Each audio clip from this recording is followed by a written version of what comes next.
આવીને તમને 2-4 દીકરીઓ માથે ગરબો હોય, આડોશ પાડોશમાં જાય, ઘરમાં આવીને ખાલી એટલું નામ પૂછે, શેરીમાં આવીને ભાઈના આગળ ઊભી રહીએ કે ભાઈ નામ બોલો. તમે એમ કહો કે અમારે આનું નામ યોગેશભાઈ, તો ઓલા તરત જ ચાલુ કરે અમારી વાળના યોગેશભાઈ ગણને ટાળજો અને તેલનું ટીપું પડવા દેજો, ત્યાં પૂરું થઈ જાય. બાજુના ઘરમાં જાય, ઓલાને એમ કે ભાઈ તારું શું, તો કે મારું દીપેશ. તો દીપેશભાઈ તો હજી તો માન 6 મહિનાના હોય, 4 મહિનાના હોય, એટલે દીકરીને કાંઈ ખબર ના હોય, એ તો એટલું જ તેલના ટીપા સુધીનું હોય. એટલે કહે છે જેના ગાડે બેઠા હોય એના ગુણ ગાય. આજે આ સમાજ પણ એવો. અને પેલી તરફ પાર્વતીજી એ સતી ભવાની દક્ષના યજ્ઞમાં આવી રહ્યા હતા. મધ્યાહનનો સમય થયો હતો. આ તરફ ધૂળની ડમરીઓ ઉડડવા લાગી હતી અને પેલી તરફ બધાને થયું. અને આ તરફ સમાચાર પણ મળ્યા હતા કે ભવાની પધારી રહ્યા છે, ભવાની પધારી રહ્યા છે. બધાએ આજ દક્ષ ઉભા થઈને કહે છે મેં મારી દીકરીને નિમંત્રણ નથી આપ્યું, એ વગર નિમંત્રણે આવી રહી છે, મારે એની સાથે કંઈ લેવા દેવા નથી. બ્રાહ્મણો પણ વિચારે આજે આપણે યજમાનના ઘરે છીએ, કાલ સવારે આપણે કૈલાસ જાશે ત્યારે સદાશિવની બાજુમાં પાર્વતી બિરાજતા હશે, ત્યારે તરત કહેશે કે દીકરાઓ હું આવ્યા હતા ત્યારે તો તમે મારી સામુએ ન જોયું, ન આવકારો દીધો, કાંઈ નહીં, અને અહીંયા આવીને પગે લાગો છો. ત્યારે બ્રાહ્મણોએ પણ વિચાર્યું આપણે આંખો બંધ કરો અને આપણે મંત્રોચ્ચાર ચાલુ કરી દો. બ્રાહ્મણોએ મંત્રોચ્ચાર ચાલુ કરી દીધા. જગ્નેન જગ્નમય જંત દેવા સ્થાની રહેમાની પ્રથમાન્યા સન્નહ.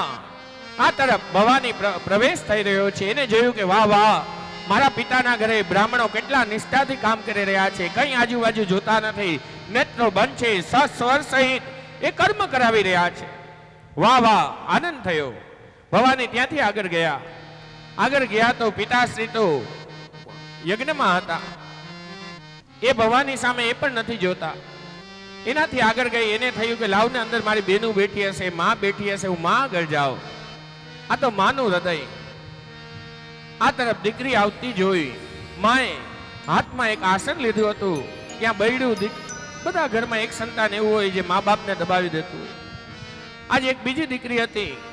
એને માને કહ્યું કે જો માં, પિતાએ કહ્યું છે આની સાથે કોઈ સંબંધ રાખવો નહીં, અને જો આની સાથે સંબંધ રાખ્યો તો હું પિતાજીને કહી દઈશ. માએ હાથમાં આસન લીધું હતું. માં ઘૂંઘટ કાઢીને એના આંખમાંથી અશ્રુ નીકળી ગયા હતા. આજ મારા આંગણે મારી દીકરી આવી અને હું એને મીઠો આવકારો નથી દઈ શકતી. એ આ તરફ ભવાની પણ વિચારે ચાલો માં નથી દઈ શકતી અને આ બેનુએ તો મારી યારે સંબંધ કાપ્યો, ત્યાંથી આગળ ચાલી આગળ ગઈ છે. એને વિચાર્યું ચાલો અહીંયા મને આ લોકો નથી આવકારો દેતા, કવડો મોટો યજ્ઞ થઈ રહ્યો છે, એમાં તો શિવજીનું સ્થાન હશે ને, હું ત્યાં જઈને બેસીશ. ત્યાં યજ્ઞશાળામાં આવી. જોયું આ તરફ ગણપતિજીનું સ્થાપન છે, માતા રાણીનું સ્થાપન છે, અને ઈશાન ખૂણામાં જોયું તો શિવજીનું સ્થાપન નહોતું. અને આ તો ભવાની. એને મનોમન વિચાર્યું કે આ મારા પતિ સાથે ભલે મતભેદ હતા, પણ પતિ તરીકે મતભેદ હતા, પણ દેવાદિદેવ મહાદેવ, ખાલી મહાદેવનું નામ તાળવે આવી જાય ને તો એ કલ્યાણ થઈ જાય. આ તો શિવ યાની એનું અર્થ વિચારો તો કલ્યાણ. ખાલી તાળવે શિવ નામ બોલાઈ જાય એકવાર તો પણ તમારું કલ્યાણ થઈ જાય. આ તો એને પણ નથી માન્યો. એ સમયે ભવાની વિચારે હવે મારા રહેવું સારું નથી.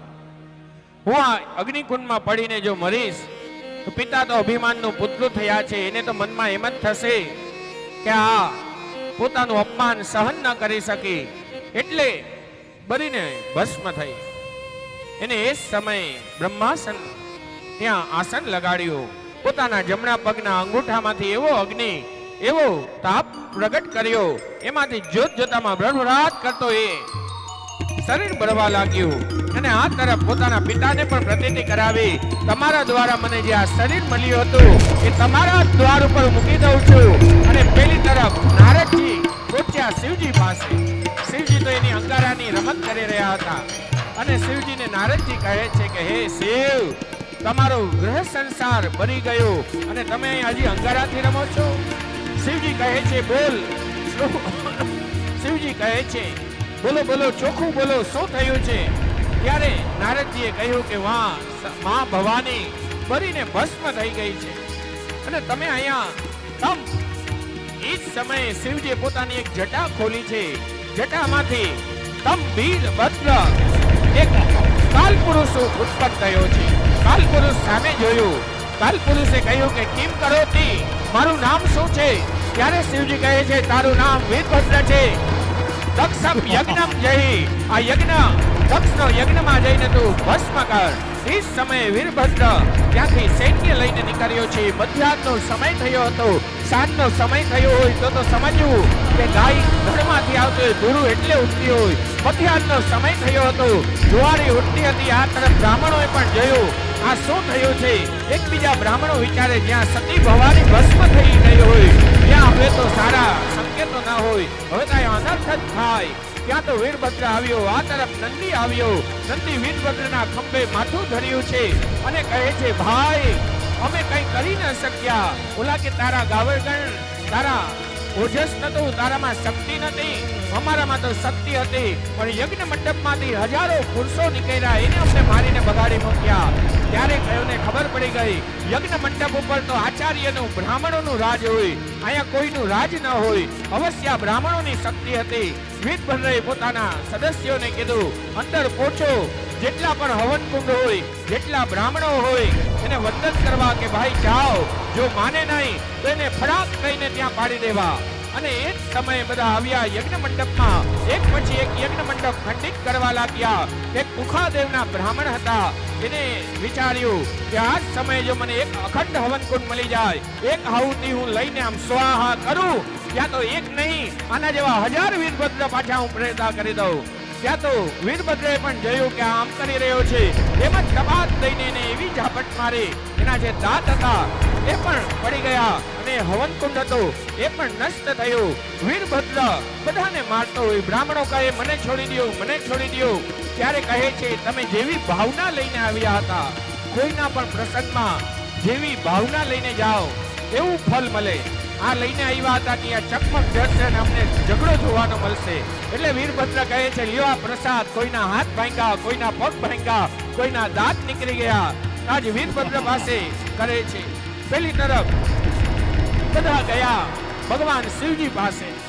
શિવજીને વંદન કરતા કહે છે હે શિવ, તમે હવે અમને પાલનહાર છો. ભગવાનની સ્તુતિ કરે. ઓમ શિવ પરાત પરા શિવ ઓમકારા શિવ તવ શરણમ.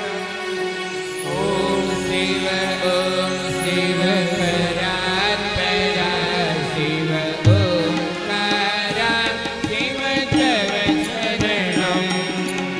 ઓમ શિવ પરાત પરા શિવ ઓમકારા શિવ તવ ચાલો દો હાથ શરણમ. સે. ઓમ શિવ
શિવ હર હર ગંગે શરણ ઓમ શિવ પરાત્પરા શિવ ઓમકારા શિવ તવ શરણ શિવ ઓમ શિવ પરાત્પરા શિવ ઓમકારા શિવ તવ શરણમ હે મૃત્યુંજય પશુપતિ શંકર હે મૃત્યુંજય પશુપતિ શંકર હે મૃત્યુંજય પશુપતિ શંકર હે મૃત્યુંજય પશુપતિ શંકર ભૂષણ તવ શરણમ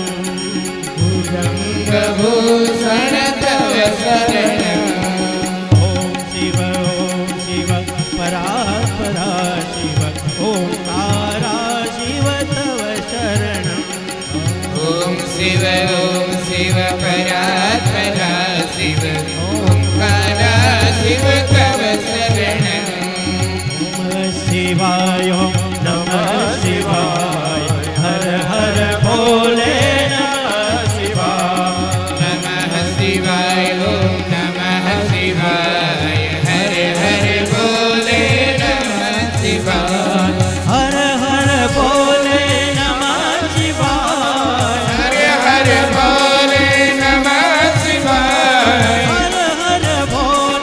નમઃ શિવાય હર હર ભોલે નમઃ શિવાય હર હર બોલે નમઃ શિવાય હર હર ભોલે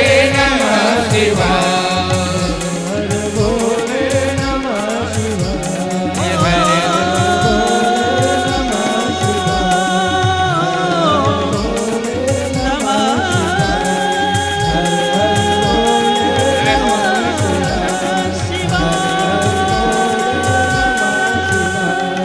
હર ભોલે નમઃ શિવાય આ તરફ દેવતાઓ ભગવાન શિવજીની સ્તુતિ કરે છે. ઓમ શિવ પરાત્પરા શિવ ઓમકારા શિવ તવ શરણમ. અને પેલી તરફ વીરભદ્ર યજમાન કહે છે હવે જલ્દી આ યજ્ઞની પૂર્ણાહુતિ કરો. પેલા કહે છે આ યજ્ઞની પૂર્ણાહુતિમાં હજી તો આટલી આહુતિઓ બાકી છે. આજ વીરભદ્ર કહે છે આવ્યા યજ્ઞની પૂર્ણાહુતિ ને વાર ન હોય, ઓલા કે હજી શ્રીફળ તૈયાર કરવાનું બાકી છે. ત્યારે કહે છે આમાં શ્રીફળ તૈયાર કરવાનું ના હોય, આમાં તો યજમાનનું માથું જ હોમવાનું હોય. વાચંતે સુંદાંતિ મર્ચંતે સુંદાંતિ. ઓલા બ્રાહ્મણો કઈ મંત્ર નથી બોલતા. ત્યારે આ એવા મંત્રો છે અંદર કે મંત્ર બોલવાથી યજમાનનું પોતાનું માથું એની મેરે કપાઈને ત્યાં પડી જતું હોય. આ તરફ તે બોલી રહ્યો છે વાચંતે સુંદાંતિ મોદંતે સુંદાંતિ લંદંતે સુંદાંતિ. એ તરફ બોલ્યો અને પેલી તરફ દક્ષનું જે મસ્તક હતું એ સ્વાહા થઈ ગયું. પેલી તરફ બ્રહ્મા આદિ ભગવાન શિવજી પાસે ગયા, કારણ કે બધા બ્રાહ્મણો ગયા બ્રહ્મા પાસે. આ વિનાશ તમારા સિવાય કોઈ રોકી નહીં શકે. બ્રહ્મા ગયા કૈલાસ શિવજી પાસે. શિવજીને કહે છે જે થવાનું હતું એ થઈ ગયું, હવે આને તમે શાંત કરો. ત્યારે શિવજી આવ્યા ત્યાં દક્ષના યજ્ઞમાં. કહે છે લાવો લાવો સસરાજીનું માથું લાવો, સસરાજીનું માથું લાવો. ઓલા કે ઈ તો અમે હોમી દીધું, હવે ક્યાંથી લઈ આવું? ત્યારે કહે છે હવે એમ કરો આ દિશામાં જાઓ, પેલો તમને જે મળે એનું માથું લઈને આવો. ત્યારે પૂર્વ દિશામાં ગયા ત્યારે એને અજી મળ્યો, અજીયાની બકરો. એનું માથું સૌથી પહેલા કોઈ સર્જરી થઈ હોય તે ભગવાન શિવજીએ જ કરી. અને શિવજીએ એ મસ્તક એના ઉપર પ્રસ્થાપિત કર્યું. ત્યારે દક્ષ ને લાગ્યું લાવ હું ભગવાનની માફી માંગી લઉં. ત્યારે બોલવા ગયો પણ એના મોઢામાંથી બે નીકળ્યો. અને એ સમયે અત્યારના સમયમાં આપણે ભગવાનની પૂજા પૂર્ણ કરીએ ત્યારે આપણે ગાલ વગાડતા હોય, આપણને એમ થાય કે વાહ એને ભગવાનને સસરાજી યાદ આવે ને ભગવાન રાજી થાય. આજ આપણે આ રીતે બોલતા હોય, પણ ત્યારે તો એ મસ્તક નતું મળ્યું એટલે એને આવું કર્યું. એ જ સમયે ત્યાં વિનંતી કરી, યજ્ઞ પૂર્ણ થયો અને મંડપમાં પધાર્યા.